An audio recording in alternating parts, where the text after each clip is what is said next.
Boa noite. Este é o Boletim Diário das Notícias da Ucrânia na UATV, onde contamos os últimos desenvolvimentos no campo de batalha, tecnologia ucraniana e política global.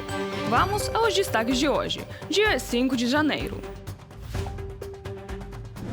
Putin está intensificando a guerra da Rússia contra a Ucrânia, enquanto diz o contrário a Donald Trump. Os líderes europeus intensificam o apoio a uma paz justa na Ucrânia, reunindo-se no âmbito da coalizão dos dispostos a coordenar os próximos passos. A guerra de Putin contra a Ucrânia está agravando os problemas econômicos dentro da Rússia. O Kremlin não poupa os russos para a guerra. Dezembro tornou-se o mês recorde desde o início da invasão em grande escala em 2022. A Rússia perdeu mais de 33 mil soldados apenas durante um mês, disse Madyar, comandante das forças de sistemas não tripulados da Ucrânia. Em novembro, por exemplo, a Rússia perdeu 26 mil pessoas no campo de batalha. De acordo com Madyar, os combates da frente agora não são tão intensos como de costume. Os russos estão acumulando forças para novos ataques. Portanto, Putin não tem intenção de parar a guerra. Apesar das declarações de Zelensky e Trump sobre um processo de paz em andamento, Putin parece muito satisfeito em continuar a guerra na Ucrânia, escreve o Independent. A Rússia quer eliminar a Ucrânia como um Estado livre e independente. Enquanto isso, a Ucrânia quer sobreviver. O Independent afirma que, em todas as ocasiões, o pior cenário foi evitado apenas graças aos esforços diplomáticos de emergência dos líderes europeus. Os combates na Ucrânia continuam não por causa da ausência de perdas ou pressão, mas devido à relutância dos principais atores, tanto os apoiadores da Ucrânia quanto os aliados da Rússia, em mudar decisivamente o equilíbrio de poder. A China, o Irã e a Coreia do Norte apoiam deliberadamente Moscou na medida em que a guerra esgota o Ocidente, mas não se transforma em um conflito global. As repetidas promessas de que a paz está próxima baseiam-se em pouco mais do que um otimismo cego e uma necessidade desesperada de satisfazer as fantasias de Donald Trump. A Rússia continuará a tentar garantir por meios diplomáticos o que não conseguiu conquistar em 11 anos de guerra, e a sua principal ferramenta para o fazer continuará a ser Donald Trump. 3 vezes durante 2025, Trump surpreendeu os líderes europeus ao tentar coagir a Ucrânia a aceitar as exigências da Rússia sob o pretexto de um acordo de cessar-fogo. Editorial independente. Trump afirma não acreditar que a Ucrânia tenha atacado a residência de Putin na região de Novgorod no final de dezembro. A bordo de Air Force One, a caminho de Washington, ele disse aos repórteres que algo aconteceu nas proximidades, mas que não tinha relação com o edifício do ditador russo. Moscou acusou Kiev de tentar atacar uma residência com quase 100 drones de ataque de longo alcance, mas a Agência de Segurança Nacional dos Estados Unidos concluiu que a Ucrânia não tentou fazer isso. Certo. Então Putin disse naquela ligação telefônica para você que o ataque aconteceu. Você veio a público e disse isso e acreditou em Putin. Houve alguma crítica? Houve algo que aconteceu bem perto, mas não tinha nada a ver com isso. Por que você acreditou em Putin naquele momento e disse isso? Ninguém sabia naquele momento. Quero dizer, foi a primeira vez que ouvi falar sobre isso. Ele disse que sua casa havia sido atacada. Não acreditamos que isso tenha acontecido, como você sabe. Agora podemos verificar, mas foi a primeira vez que ouvimos falar sobre isso. O presidente Zelensky enfatizou que a Ucrânia continua comprometida com os esforços diplomáticos. No entanto, se o apoio dos aliados for suficiente, a Ucrânia terá que recorrer ao plano B. Nosso país tem 2 caminhos. O primeiro, o menos doloroso, é o diplomático pacífico. É a minha escolha número 1. Queremos acabar com a guerra. Entendo que estamos muito perto de alcançar esse objetivo, mas em algum momento, se a Rússia bloquear tudo isso, se nossos parceiros não obrigarem a Rússia a parar a guerra, haverá outro caminho, a defesa. E nesse momento, serão necessárias novas forças. É por isso que estou buscando uma reinicialização paralela de todas as estruturas, por precaução. Uma nova chance de acabar com a guerra? Foi assim que o presidente ucraniano Volodymyr Zelensky descreveu a negociação iniciada entre Kiev e os parceiros da Coalizão dos Dispostos. Em 3 de janeiro, na capital da Ucrânia, reuniram-se 15 assessores dos líderes dos países da coalizão, bem como representantes da União Europeia e da OTAN. O representante especial do presidente dos Estados Unidos para a Ucrânia, Keith Kellogg, participou online. As consultas com os assessores foram divididas em 3 painéis de negociação. O primeiro foi dedicado à união de esforços na esfera diplomática. Em particular, os representantes se familiarizaram com o projeto de plano de paz de 20 pontos, que Volodymyr Zelensky havia divulgado anteriormente. Esta foi uma sessão em que os assessores mais próximos dos seus líderes em questões de segurança nacional avaliaram o trabalho realizado e expressaram as suas posições comuns. Temos uma agenda muito dinâmica, porque já na terça-feira, em Paris, os líderes dos países participantes na Coalizão dos Dispostos devem reunir-se. Portanto, o volume de informações que receberam deve ser transmitido aos seus governos. O segundo painel tratou da componente econômica do plano de paz. Kiev, em conjunto com Washington e a liderança do Banco Mundial, está elaborando um documento no qual serão calculadas todas as necessidades financeiras da Ucrânia para a reconstrução pós-guerra e a prosperidade na próxima década, afirmou o ministro da Economia ucraniano, Oleksiy Sobolev.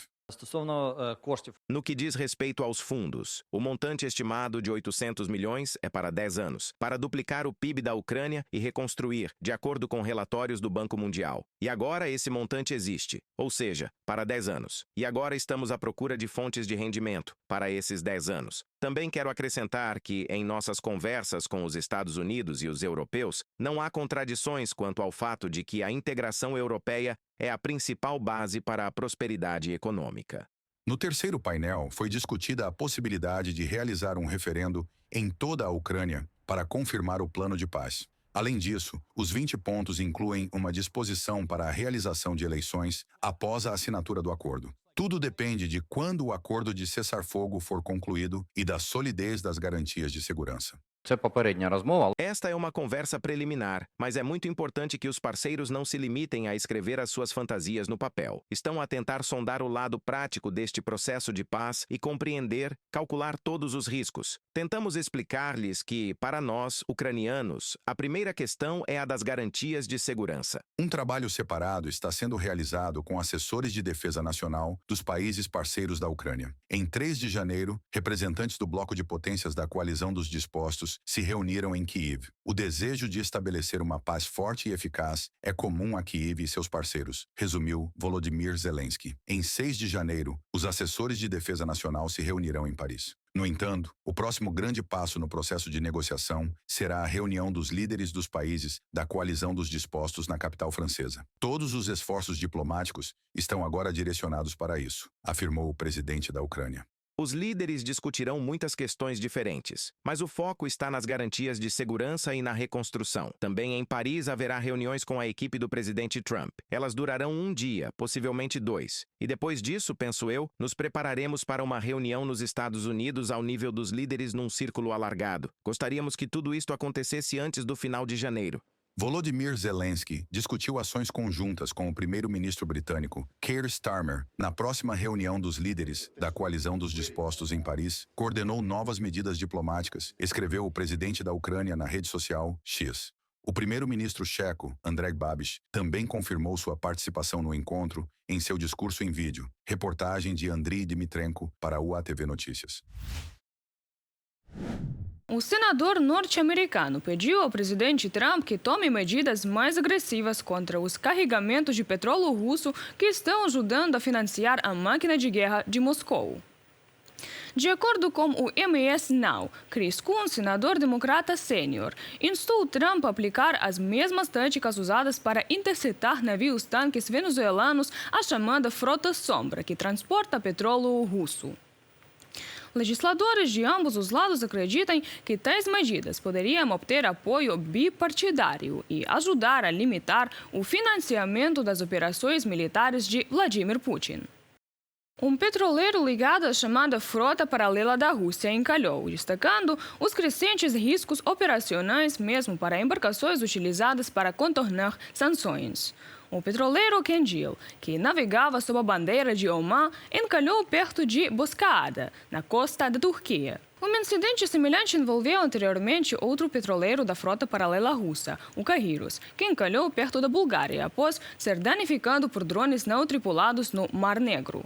A frota paralela da Rússia enfrenta problemas crescentes no mar porque foi construída para contornar sanções e não para garantir a segurança. Os petroleiros são frequentemente atingidos, mal conservados, carecem de seguro adequado e têm dificuldade em contratar tripulações experientes. Como resultado, os encalhes e as falhas de navegação estão a tornar-se mais frequentes, expondo a pressão crescente sobre a frota paralela da Rússia. A oposição russa está começando a fazer campanha abertamente contra o Kremlin, aproveitando-se de crescente indignação pública em relação às dificuldades econômicas. É o que informa o jornal The Times. À medida que a economia russa caminha para a recessão, o imposto sobre o valor agregado foi aumentado em 2 pontos percentuais. As contas de serviços públicos subiram em cerca de 12% no último ano e os setores civis continuam em crise. Grupos de oposição de esquerda e nacionalistas estão agora aproveitando as reclamações dos russos comuns sobre a queda no padrão de vida, transformando a frustração econômica em um desafio político para o partido no poder. A propósito, o debate da oposição começa com os salários. A partir de 1º de janeiro, o salário mínimo federal da Rússia é de cerca de 27 mil rublos por mês, aproximadamente $325 americanos, por um trabalho em tempo integral de cerca de 40 horas por semana. O governo afirma que isso reflete um aumento de mais de 20%, mas o Partido Comunista da oposição argumenta que ainda não é suficiente e pede um aumento de até 50%. Para efeito de comparação, nos Estados Unidos, o salário mínimo federal é de $7,25 por hora, ou cerca de $1.260 por mês para um trabalho em tempo integral de 40 horas semanais. Mas cerca de 1,8 milhão de trabalhadores russos ganham salários abaixo do salário mínimo federal. Esses são dados oficiais da Agência de Estatística da Rússia, disponíveis em 2025. A guerra da Rússia contra a Ucrânia está a exercer uma pressão crescente sobre a economia e as infraestruturas básicas do país.